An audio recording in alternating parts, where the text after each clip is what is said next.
आज एक डायलॉग के साथ कहानी की शुरुआत करते हैं। फिल्म वक्त में हीरो राज बलबीर के हाथों से चाकू छीनते हुए कहता है, यह बच्चों के खेलने की चीज नहीं, हाथ कट जाए तो खून निकल आता है, और चाकू को दूसरी ओर उछाल देता है। इस आइकॉनिक सीन से आपको क्या याद आता है? एक्टर राजकुमार, चिनॉय सेठ या बलबीर के रूप में एक्टर मदनपुरी? इस डायलॉग को अमर बना देने में एक और चीज का सबसे ज्यादा योगदान है। जी हां, वही चीज जिससे खेलने के लिए राजकुमार मदनपुरी को मना कर रहे हैं। सही समझे, वो है रामपुरी चाकू। दरअसल रामपुरी चाकू कैसे बनता है? नमस्कार, मैं हूं आपके साथ अंजीत और हाजिर हूं आपके सामने यार ये कैसे बनता है का एक और एपिसोड लेकर। आज इस चीज की मेकिंग हम आपको दिखाने जा रहे हैं, वो है रामपुरी चाकू। यूपी के शहर रामपुर से मायानगरी मुंबई तक फेमस इस चाकू के बनने की क्या है कहानी? कैसे बनता है रामपुरी चाकू और कैसे हुआ इतना मशहूर, आइए जानते हैं।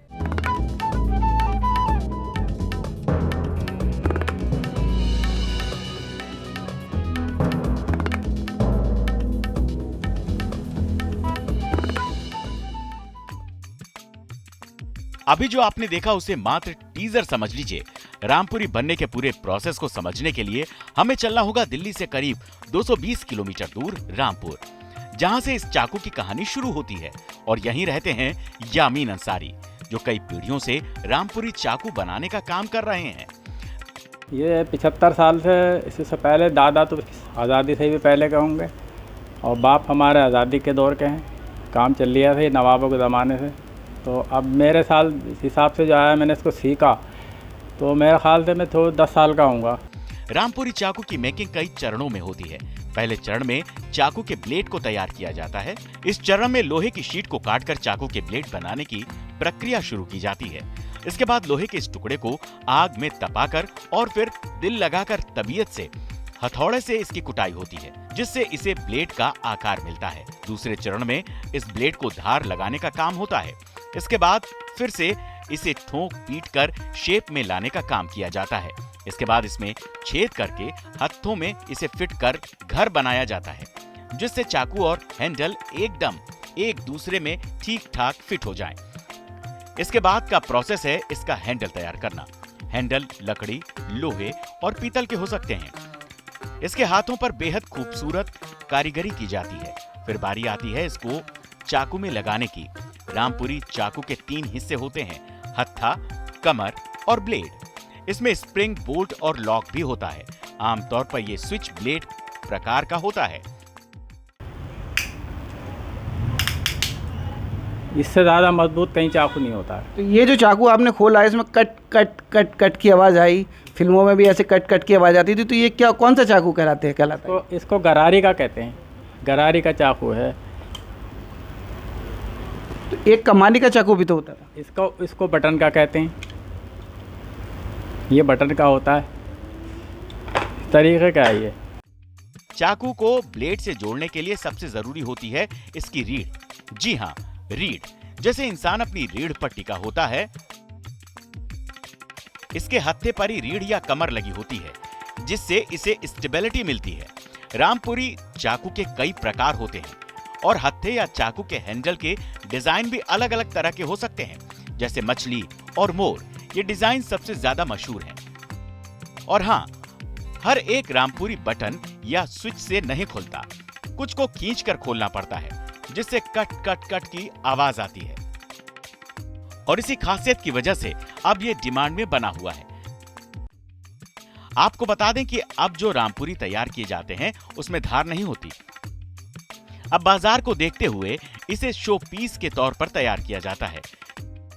तो नाम है इसका पूरे भारत में, पूरे वर्ल्ड में, इसलिए लेने आए हैं। बकायदा 6 लिए हैं, अपने लिए भी लिया है और परिवार को देने के लिए भी लिया है। अपने लिए भी लिया, बकायदा इसकी डिमांड है, तो इसलिए फोन आया था स्पेशल कि लेके आना, तो इसलिए लेने आए हम स्पेशल। जितना भी मेरी दुकान में टोटल चाकू लगा है, इन पे सब पे बिना धारे होंगे। धार वाला कोई नहीं। अच्छा, ये चाकू पूरे हिंदुस्तान के अंदर जाना चाहिए। कैसे? ये पुराना इतिहास है, ये असली है, जो नवाब के ज़माने से चलता आ रही है। जो बाहर का आदमी उतरता है तो किस नाम से उतरता है? वो ये तो उतरता है, लाइए रामपुर चल रहे हैं जहाँ पे चाकू बिकता है। इसी दौर से नवाब साहब चले गए, मगर उनका इतिहास तो आज भी जिंदा है और उन्हीं की ही नाक लिए चल रहा है।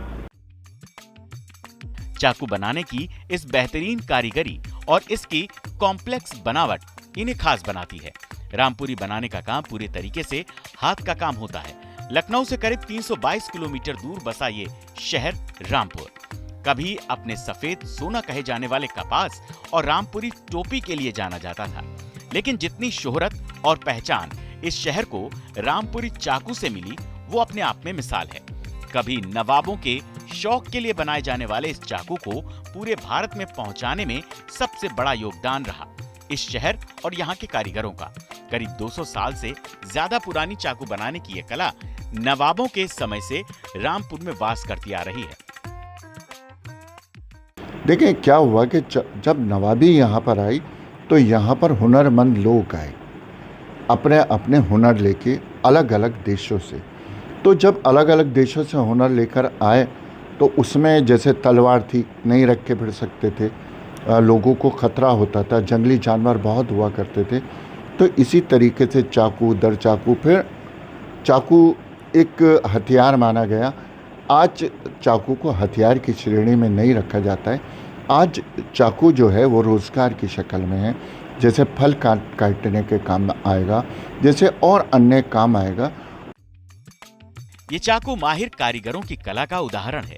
60 और 70 के दशक में हिंदी फिल्मों के विलन्स के पास अक्सर ये देखा जाता था, लेकिन धीरे धीरे फिल्मों में मिली इस ख्याति ने ही इसे समाज में विलन बना दिया। रामपुर में चाकू कारोबारी फैजान बताते हैं कि कैसे फिल्मों की वजह से रामपुरी चाकू बदनाम हो गया। फिल्मों में बस क्या यही चाकू होते हैं और थोड़ा सा फिल्मों ने इसे बदनाम करा, बस उससे अलावा कोई नहीं। अब कैसे इसका गलत इस्तेमाल ही दिखा। अच्छा, फिल्मों में बदनाम किया, नाम भी तो किया। वो नहीं, नाम तो किया मगर इसे थोड़ा सा वो ने बदनाम नहीं किया। बदनाम वो नहीं किया, कैसे गलत इस्तेमाल में निकाला। वो ने इसे कभी कुछ इस्तेमाल में निकाला, इस पर ज़्यादातर गलत इस्तेमाल में निकाला। ये तो बिना धार का है तो कोई अमरूद भी नहीं काट पाएगा, वहीं फंस जाएगा। रोक लगने के बाद इसके बिजनेस पर बड़ा प्रभाव पड़ा। धीरे धीरे कारीगर दूसरे व्यवसाय में चले गए।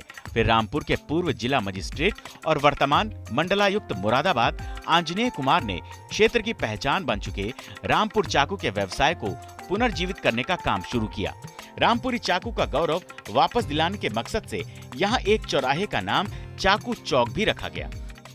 नवाबों के दौर से सफ़र शुरू करने वाला ये रामपुरी चाकू जो फिल्मों में अपनी प्रसिद्धि तक पहुंचा, आज रामपुर की पहचान बना हुआ, रामपुर की धरोहर बना हुआ रामपुरी चौक पर खड़ा हुआ है। इस रामपुरी चौक को रामपुर प्रकाश प्राधिकरण द्वारा यहाँ पर बनाया गया है और इस चाकू को यहाँ पर स्थापित किया गया है। इस चाकू की ऊंचाई लमसम 20 फीट है और इसका वज़न लमसम 8.5 कुंटल के आसपास है। ये रामपुरी चाकू उस रास्ते पर स्थापित किया गया है जो दिल्ली से होता हुआ, रामपुर होता हुआ और नैनीताल जाता है। इसको एक पर्यटन स्थल के रूप में भी यहाँ पर डेवलप किया गया है। दिल्ली से जितने भी लोग नैनीताल के लिए जाते हैं वो यहाँ पर आते हैं और इस रामपुरी चाकू के साथ अपना सेल्फी खिंचवाते हैं और अपने साथ रामपुरी चाकू की यादों को साथ में लेकर चले जाते हैं। कभी कानूनी पचड़ों में फंसकर, कभी सस्ती चाइनीज कॉपी से रामपुरी चाकू के व्यवसाय पर बड़ा असर पड़ा है। कभी सफल रहा ये उद्योग आज लगभग लुप्त हो चुका है। एक दौर में रामपुर में इसके कई 100 कारीगर हुआ करते थे और आज शहर में सिर्फ 2 दुकानें और कुछ कारीगर बचे हैं जो इस कोशिश में लगे हुए हैं कि शहर की पहचान रही इस विरासत को बचाया जा सके। तो देखा आपने कैसे बनता है रामपुरी चाकू। रामपुरी चाकू की कहानी बस एक चाकू के बनने भर की कहानी नहीं है, यह कहानी एक इतिहास के बनने की। यह किस्सा है जो बताता है कैसे विरासत को संजोया जाता है।